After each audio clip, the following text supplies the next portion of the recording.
Hello my dear learners, a very good morning all of you. I am Shashank and I welcome you all on English Medium Prep by Exampur, which is a complete English medium YouTube channel. So students, first of all, good morning all of you and welcome to the session, and please confirm your attendance guys. Then we are going to initiate today's discussion, and today we are going to discuss the 12th session of the previous year question practice series. So we are going to discuss the 12th session of previous year practice series, in which we are dealing the question of CPO, CHSL and stenographer examination. So first of all, please confirm your attendance, then we are going to start the session. So then we are about to start the session. So please confirm your attendance everyone.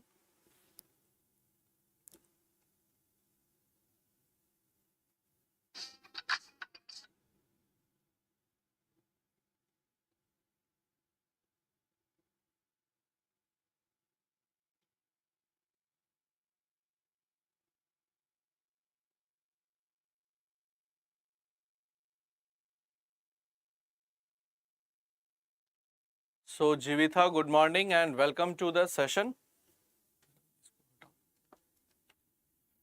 So good morning guys and welcome to the session everyone, and let's start the session. So let's begin the session of today. And today we are going to discuss the 12th session of the previous year question practice series, in which we will be discussing the question of CPO, previous year question of CPO, CHSL and CGL examination. So students, now very good morning and welcome to the session, and let's begin the session of today.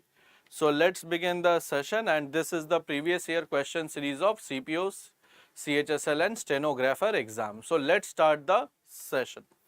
And here is the first question that is before you guys, and the question is, okay, definitely please take some geography question from the next session. I will be trying to inculcate some of the geography questions as well. So in this session there are also, in upcoming session I will be putting some of the map related geography question, because they are high in demand. So hopefully in tier 2 exam they can ask you the questions that is related to geography. So in this session guys, I have mixed the question of static GK as well, so that the static GK portion should not be left behind. Okay, the first question of the session is, where is Lal Bahadur Shastri Airport? So Lal Bahadur Shastri Airport, that is located in which city? Is it in Varanasi, Lucknow, Patna or Hyderabad? So where you will find Lal Bahadur Shastri Airport? So which city airport is also known as Lal Bahadur Shastri Airport? Is it Varanasi, Lucknow, Patna or Hyderabad?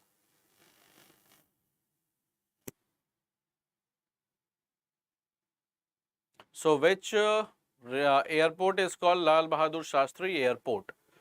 Okay, let's see the correct answers. First of all guys, if I talk about Lucknow, that is called Chaudhry Charan Singh Airport. So Chaudhry Charan Singh. So Chaudhry Charan Singh Airport, that is the Lucknow Airport, Chaudhry Charan Singh. So that is named after Chaudhry Charan Singh Airport. So that is named after Chaudhry Charan Singh Airport. Patna, Jayaprakash Narayan.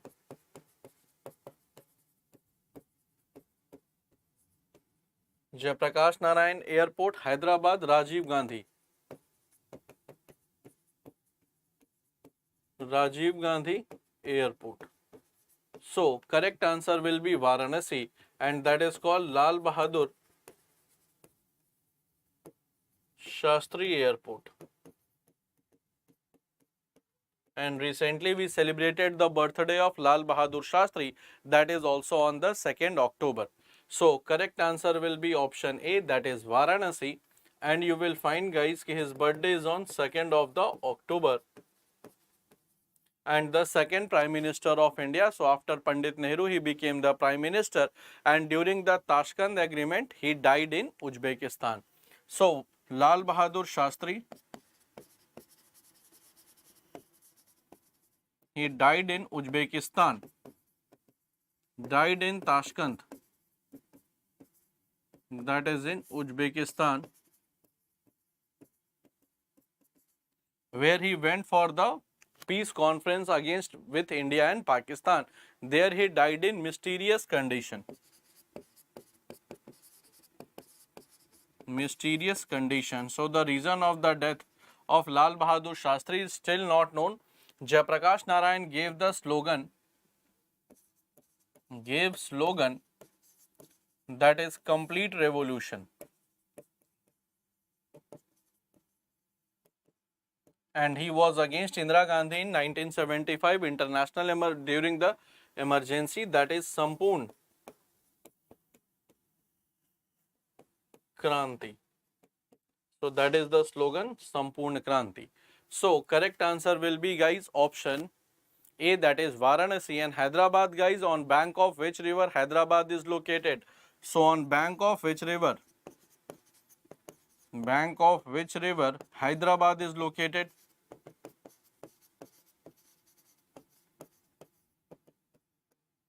On bank of which river Hyderabad is located? Bank of which river, guys, Hyderabad is located?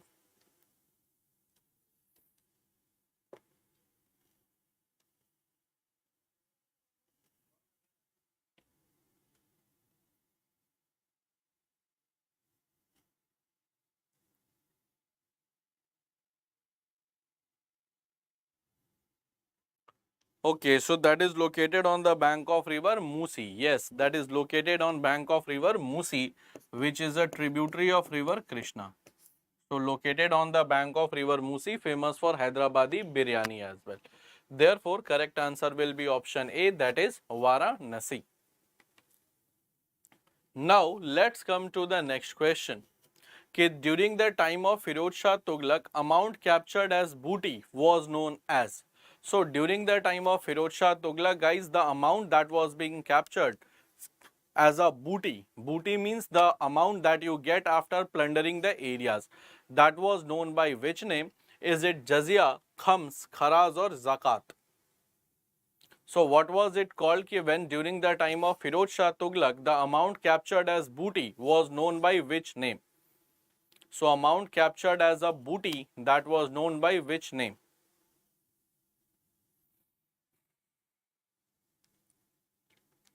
The amount captured as booty, that was known by which name?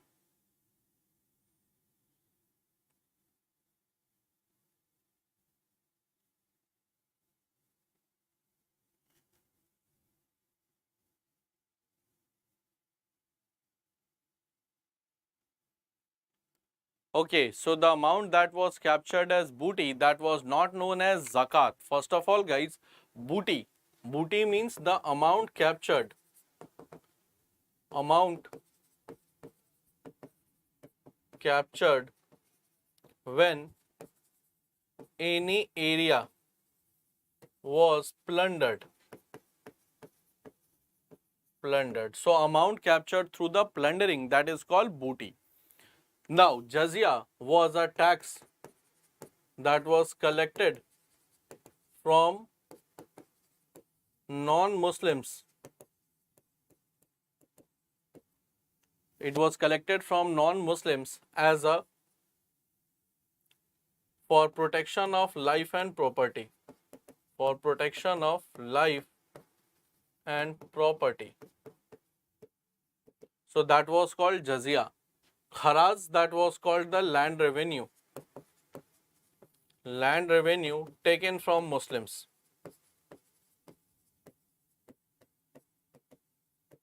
Then zakat, that was type of a charity. Type of a charity that was did by Muslims in festive occasions. So correct answer will be what? It will be khams. Correct answer will be khams, that is amount captured during or amount captured as booty. So amount captured as booty.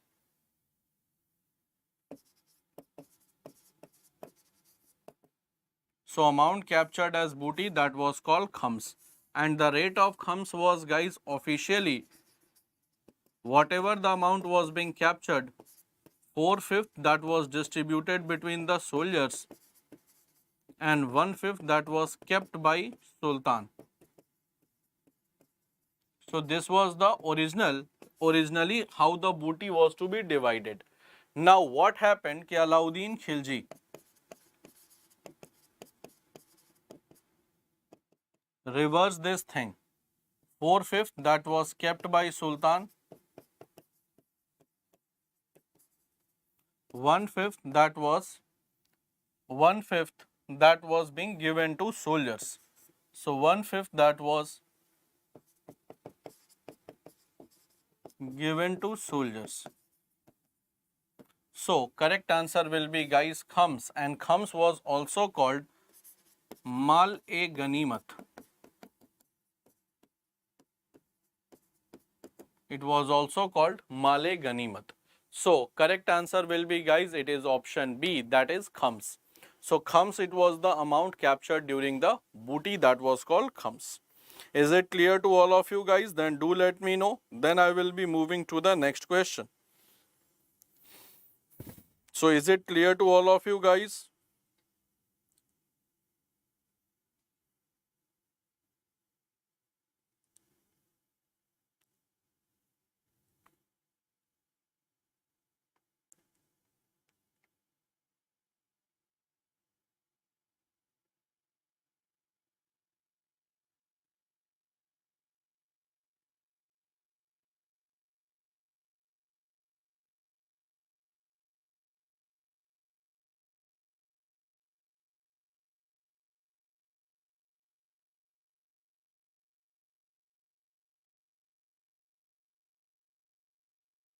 So is it clear guys? So that was called the khams. It was also called male ganimat.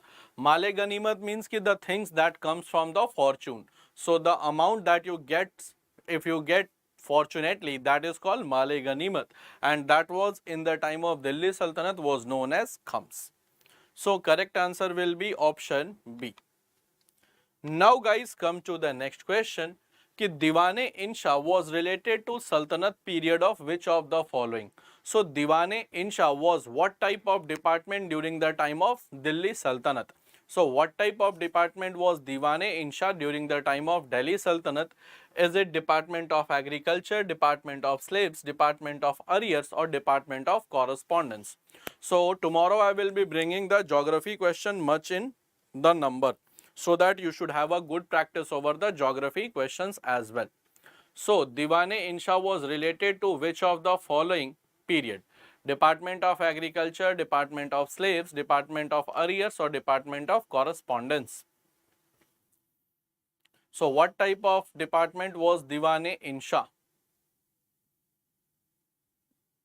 Okay, let's see the correct answer. Ayush, you are saying option C. Okay.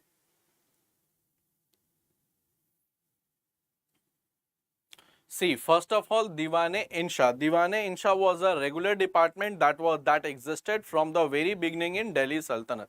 Now, Department of Agriculture was called Diwane Kohi. That was started by Muhammad bin Tughlaq. Now, Department of Slaves, that was called Diwane Bandagan. Bandagan, that was started by Firoz Shah Tughlaq, that is FST. Now, Department of Arrears, that was called Diwan a Mustakharaz, that was started by Alauddin Khilji, and that is called Department of Correspondence, that is called Diwane Insha. Diwane Insha. That was called Department of Correspondence, and it was from very beginning in the Delhi Sultanate. So it is not being started by any particular king as these departments were. So Department of Correspondence was called Diwane Insha. And there was one more department that was called Diwan A, very famous Diwane Ariz. That was military department.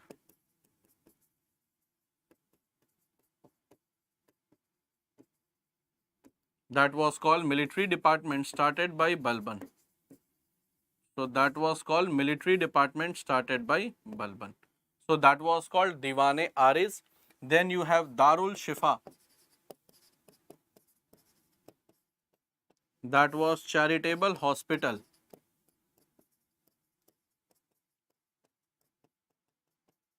that was started by Firoz Shah Tughlaq.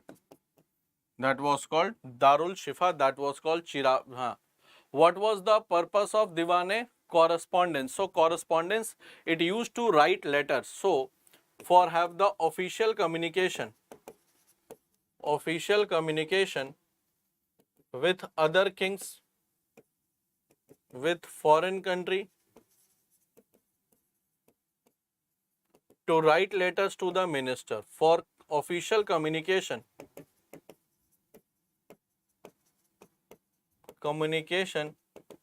with the ministers.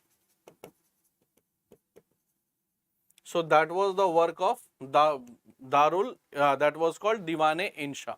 So the thing was ki if you want to convey some message to your ministers, how you will convey the message? There was no telephone at that point of time. So Diwane Insha used to write the letter ki okay, Mr. This, you are being summoned by Sultan for this particular purpose.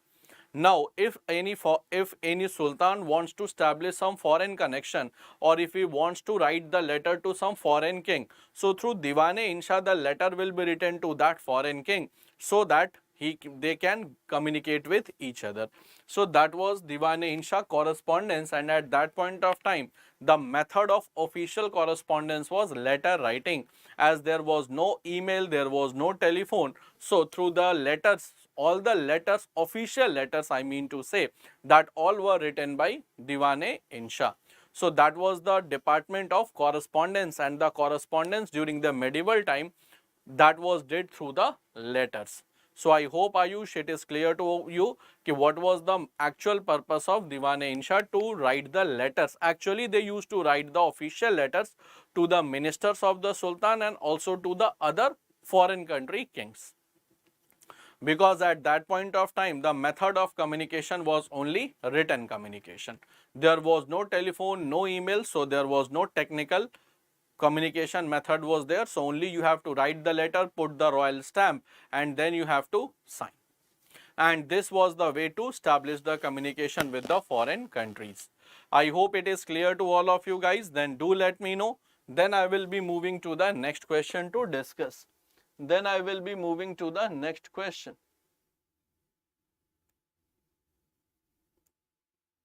Okay, so now I will be moving to the next question to discuss.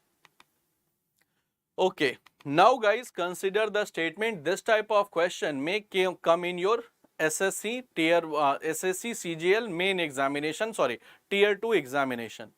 Consider the statement type question. So consider the statement: during the second phase of nationalization, 6 major banks were nationalized. IG Patel was governor of RBI during that time. That time means ki during the time of second phase of nationalization. So which of the following statement guys is or are correct? So out of this, which of the following statement is or are correct?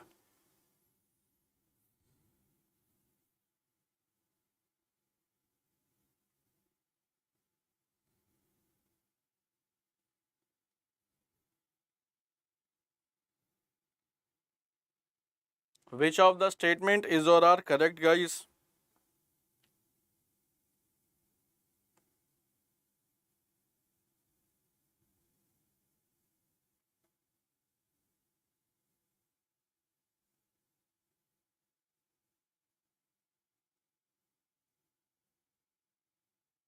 Okay, let's see the correct answer. Which of the following statement is or are correct during the second phase of nationalization?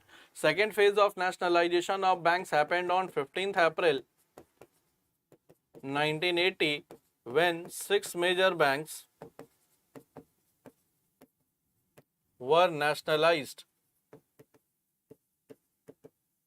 and they have the net worth of minimum 200 crore. So the first statement is correct. 6 major banks were nationalized. Now during that particular time, IG Patel was the RBI governor. So first phase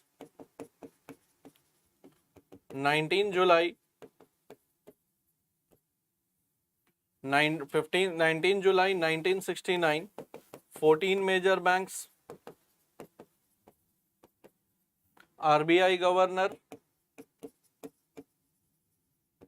was LK Jha, and the 6 major banks, they were nationalized during the second phase, and IG Patel was the governor. So correct answer will be, guys, both options are correct, that is both 1 and 2, and during both phase of nationalization, Prime Minister of India, that was Indira Gandhi.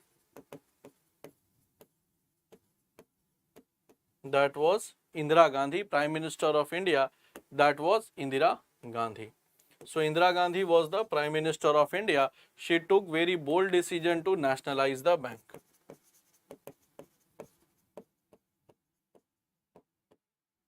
So correct answer will be, guys, option C, that is both 1 and 2, they are the correct statement.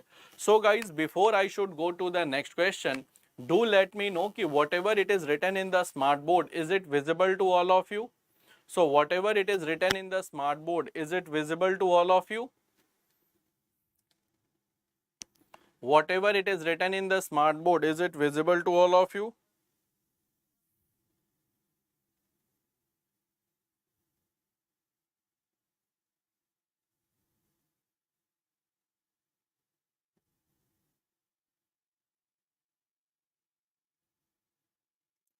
Clear?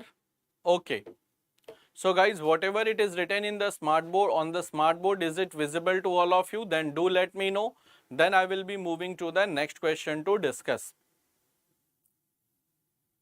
Okay, Gobind, good morning. So yes, it's very light. Okay, so although the color I have did dark, so Ayush, please increase the resolution of your mobile. So please increase the resolution, because I am also thinking it's very light. Okay.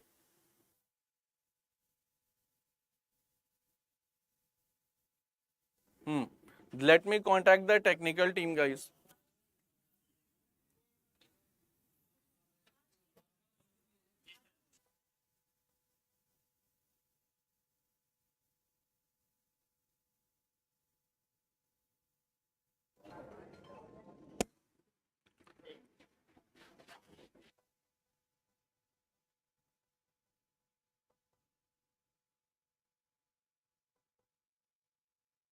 Just I have called the technical team. They will be just increasing the contrast so that that should look properly to you. That should look properly to you.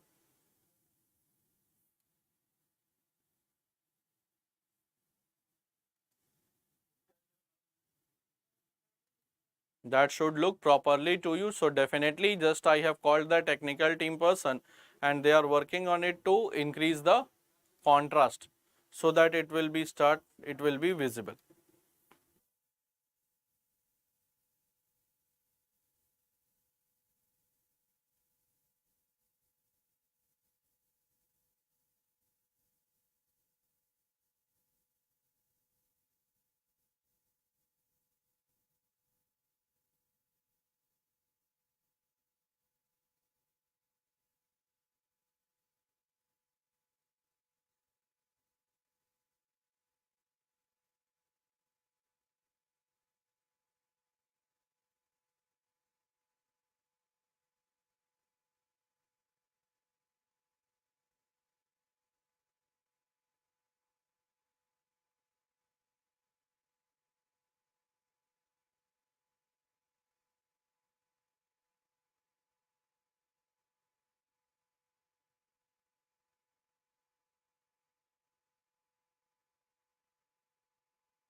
Okay guys, now I think I should be audible because just mic was on mute condition. So now do tell me ki what is the minimum amount to start RTGS transaction? What is the minimum amount? Is it 50,000, 1 lakh, 1 lakh 50,000 or 2 lakh? What is the minimum amount to start RTGS? So I think some of you must have did RTGS transaction, or some of you must have did RTGS. So what is the minimum amount through which the RTGS transaction can start? So what is the minimum amount for RTGS transactions, guys? Okay, Gobinath, okay, option D, that is 2 lakhs, and any other option, guys, that is running in your mind? Minimum amount to start RTGS transactions. Okay, so let's see the thing. So first of all, what is the full form of RTGS? So that is real time gross settlement. That is the real time gross settlement. So I don't know what is RTGS. It is a part of EFT. So it is a part of EFT, that is electronic fund transfer.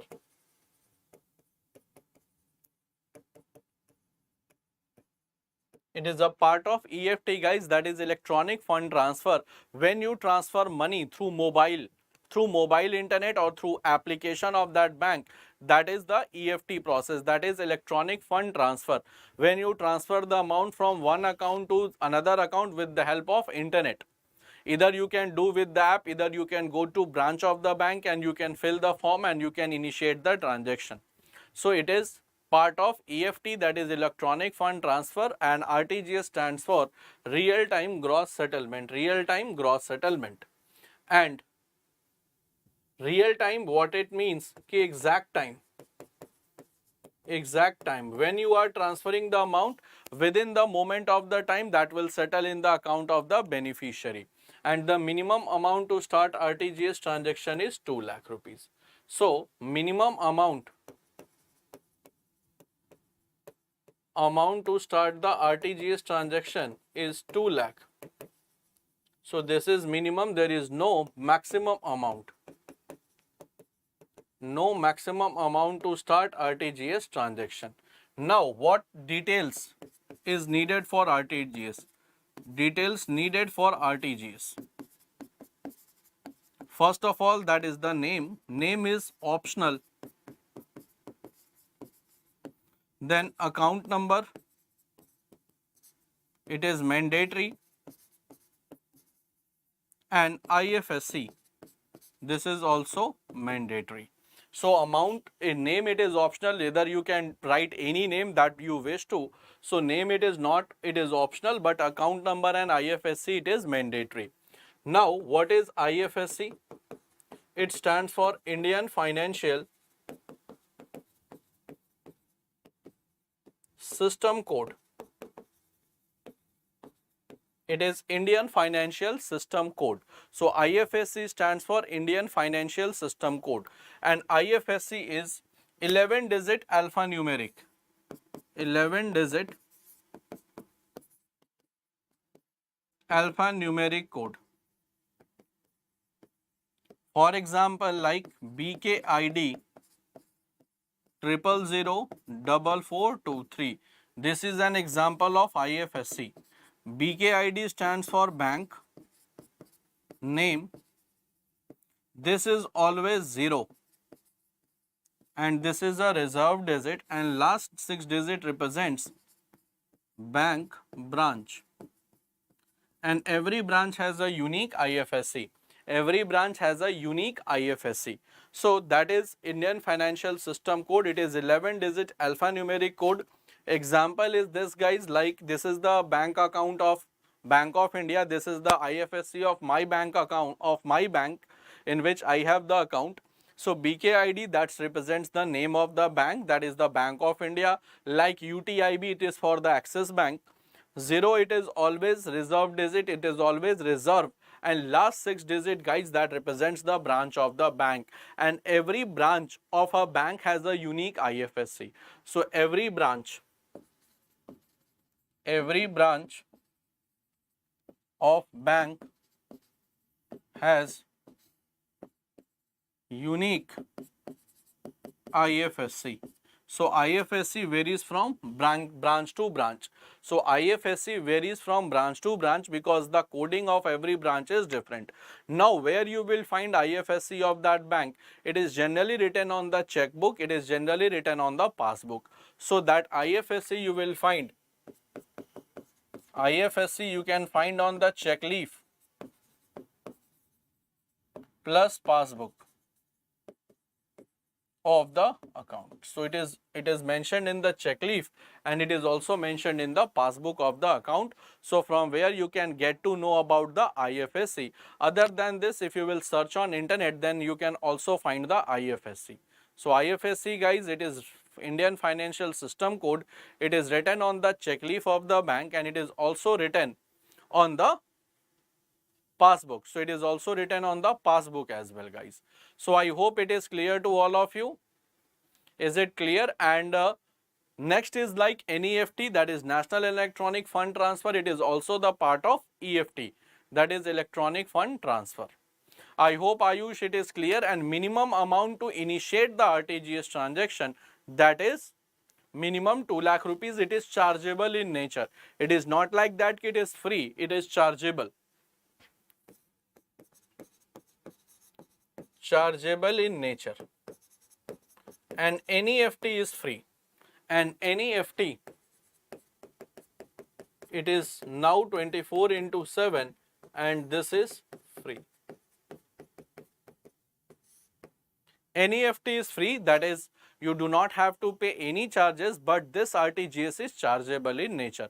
So minimum amount to initiate the RTGS transaction is 2 lakh rupees, although for NEFT there is no limit. So you can start with 1 rupees as well. If you want to send 1 rupees to the account of another, then you can use NEFT.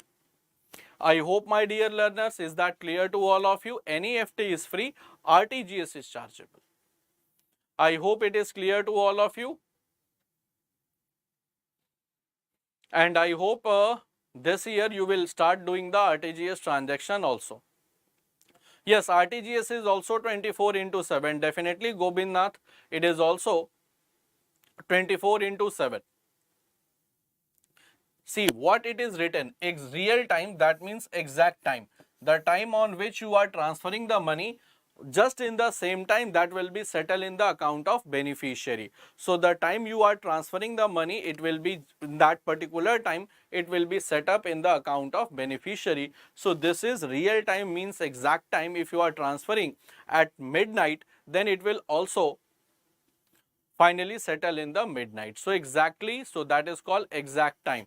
But RTGS speed is real time, and for Neft it takes time. Neft is free 24 into 7, but it takes time to settle. Half an hour, 1 hour, 2 hour, the Neft will settle, but RTGS will settle in the exact time. So I hope it is clear what is the difference between RTGS and NEFT. RTGS takes time, but NEFT does not take time. And for some of the banks guys, if you have just started the transaction on the holiday, that will settle on another working day. So if you have started the transaction, for example, on second Saturday the bank is closed, so that will be settled in Monday. So that happens, but this facility is maximum given by bank, that is 24 into 7. But some of the banks like ICICI Bank, they always settle the Neft on the next working day if the last day is holiday. So correct answer will be guys option D, that is 2 lakh rupees. It is the minimum time to initiate RTGS. Now come to the next question, ki scheduled banks in India, they are classified under which of the following act? So under which act of banking you will find scheduled bank is mentioned? So scheduled bank means scheduled commercial bank. It is mentioned in the which act of banking?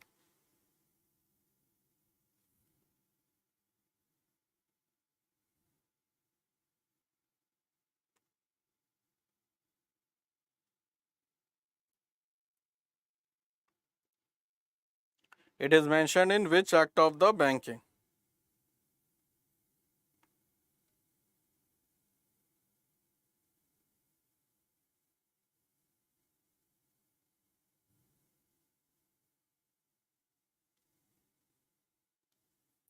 Okay, let's see the correct answer. Scheduled commercial banks, they are mentioned in Reserve Bank of India Act, Banking Regulation Act, Subsidiary General Banks Regulation Act and Regional Rural Bank 1976. Guys, scheduled banks are those banks which are mentioned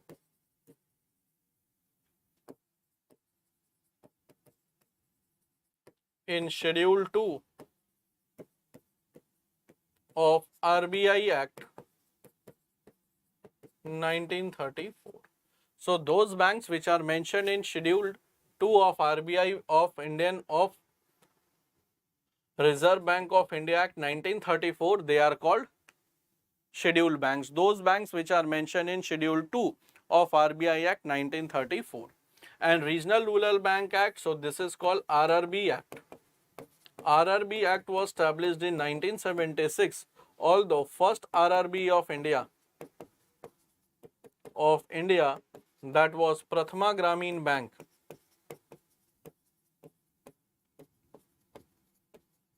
Gramin Bank, that was established on 2nd October 1975, and the headquarters, that was in Moradabad. That was in Moradabad, that is in UP. So correct answer will be, guys, option A. And one thing you should note, guys, bank holidays, they are defined in Negotiable Instrument Act.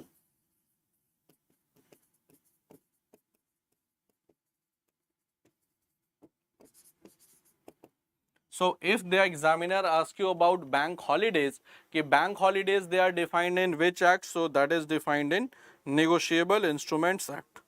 So bank holidays, that is defined in Negotiable Instrument Acts.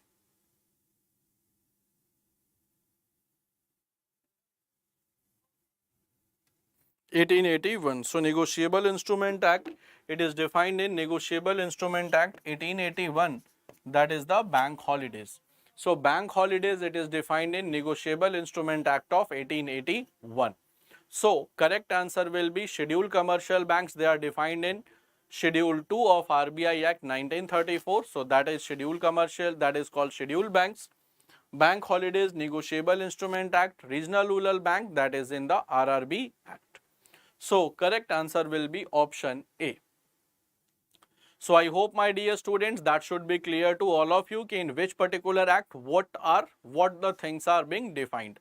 So in which particular act which things are defined, that you should know.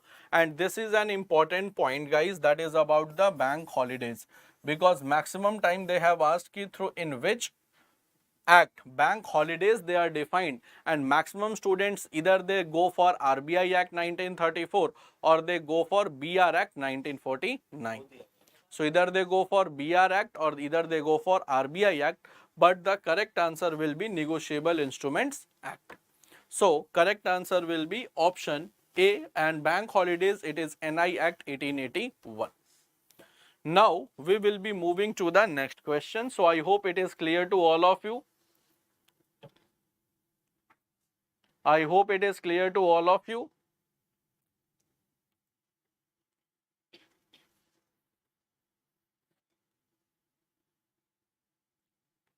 Okay, so let's come to the next question, guys. Let's come to the next question. Okay, first of all, before I should move to the next question, first of all, I will request everyone who are new to our session to please download the Exampur app. Why to download the Exampur app? Because what features we are giving? First of all, we are giving you the free job alerts so that you cannot miss any of your examination in which your age and educational qualification is matched. Other than this, we are giving you the structured paid courses of SSC, CHSL, CGL and other examination at affordable fees. So the fee is also very affordable, that easily can be afforded by anyone. Other than this, we will be giving you the free PDFs of the session for a better revision and the practice. Other than this, unlimited practice question so that you can practice more and more to fetch the good score. current affairs that we are giving you on the monthly basis, weekly basis and daily basis, and it will be available both in English and Hindi, so that you can prepare well and there should not be any chaos for the current affairs ki where to go, from where we have to extract, and it is available bilingually, so that will suit the need of English medium students as well.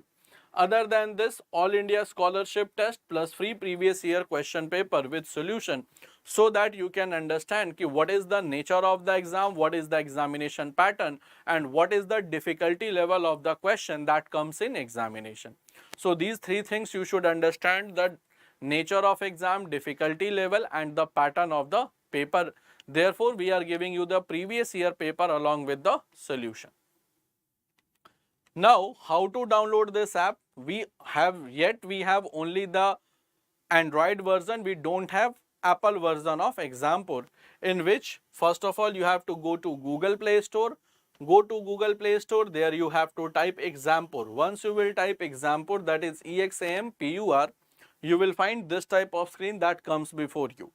Then you have to click on install, and once you click on install, and if you are a first time user, then it will ask you to register. Once you will click on let's register, a small form will be open before you. There you have to fill basic details and tick the checkbox and click on let's register. Once you will click on let's register, the app will get registered and you can start using the facilities of this app without any charge. So these are the features of the app. Therefore, I was saying you to download the application. Now come to the next question, guys. Let's again come back to our question.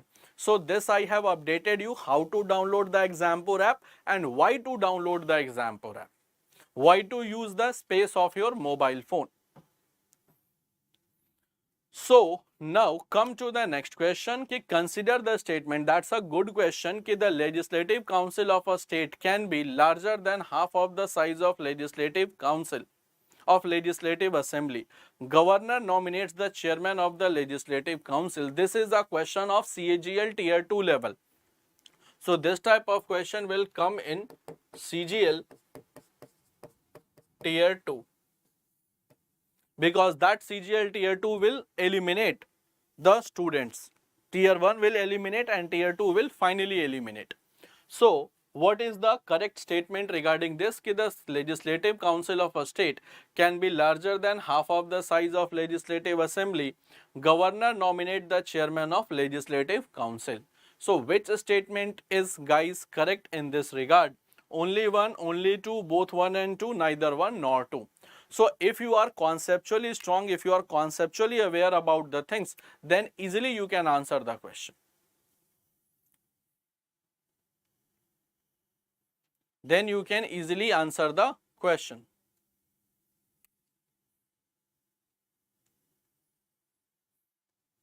Okay, let's see, guys, what will be the correct answer. Gobinath is option D. Okay, that means both statements are wrong. Okay.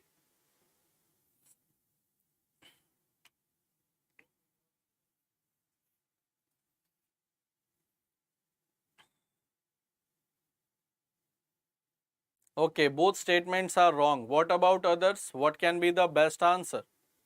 Guys, this type of question will definitely come in tier 2. So please be prepared for the conceptual understanding, because now the days of the cramming of the subject is gone. See, first of all, if I talk about legislative council, the maximum size of legislative council can be 1/3 of legislative assembly, can be not of half of the legislative assembly, can be 1/3 of the legislative assembly, can be larger than half, not 1/3 of the legislative assembly, and minimum size should be 40. Minimum size should be 40. Maximum size should be 1/3 of the legislative assembly. Minimum should be 40.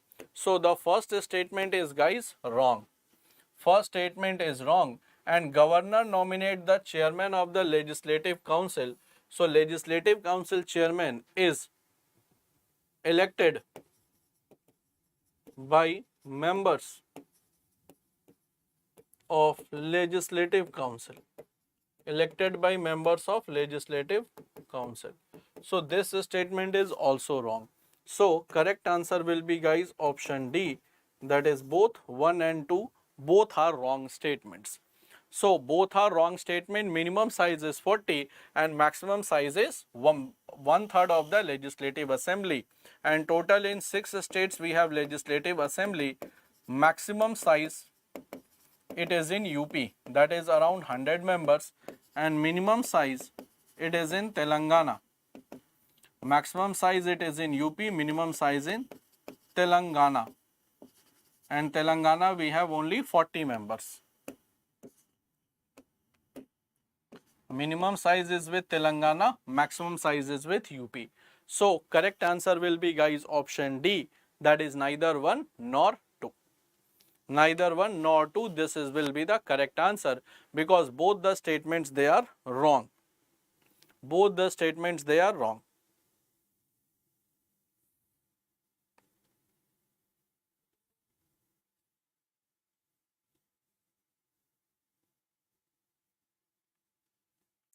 Okay, so I hope, guys, it is clear to all of you, and this type of statement based question, they are high in demand for the SSC tier 2, because this type of question needs your conceptual understanding of the topic. If conceptual understanding is proper, then you can answer these type of questions.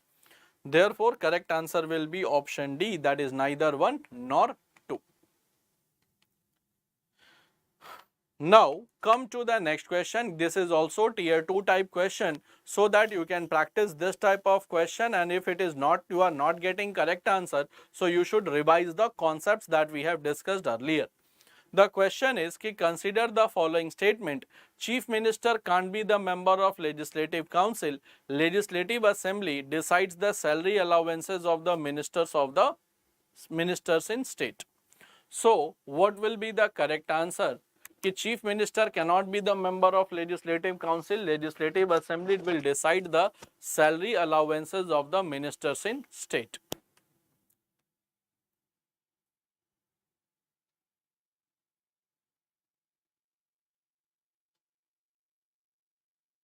What will be the correct answer, guys?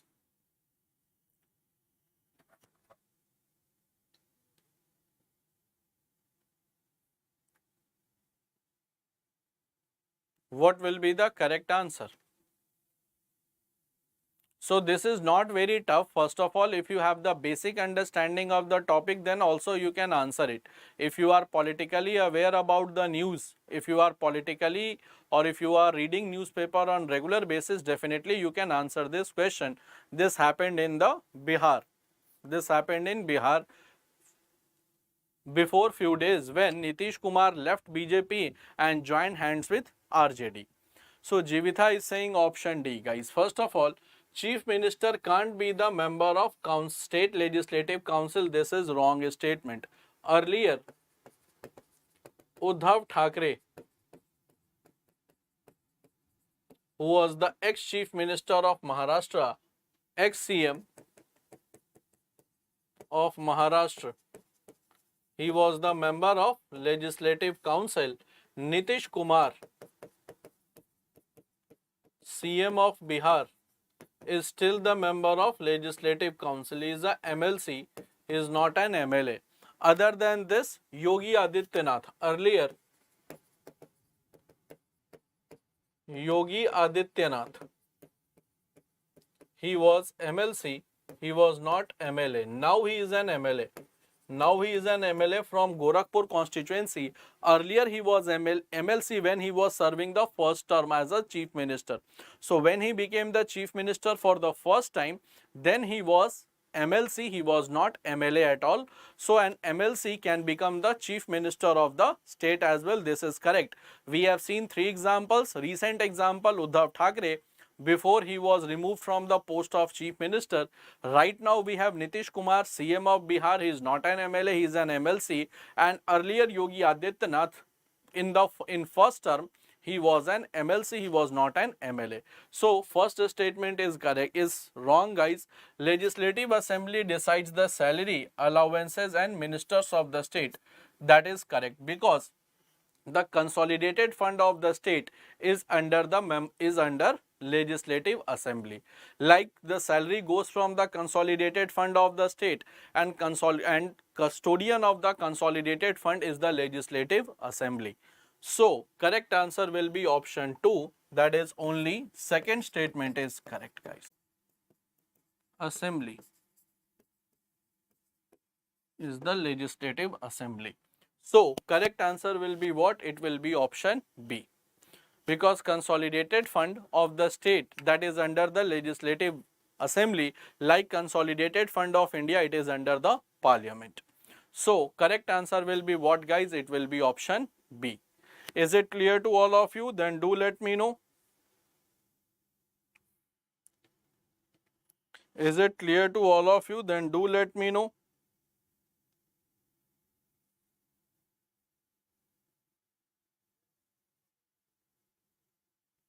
Okay, so this was the statement, guys, and through this, if you are politically aware about the news, then you can also hit the question, for which everything you need not have to consult the polity book or M. Lakshmikant. From the common thing, you can also answer the question. Now, who led the revolt of 1857 in Faizabad? Faizabad, that is the Ayodhya area of Uttar Pradesh. So Faizabad, it is the Ayodhya area of Uttar Pradesh. Who led the revolt? Kunwar Singh, Birjis Qadir, Maulvi Ahmadullah or Khan Bahadur? Khan Bahadur Khan.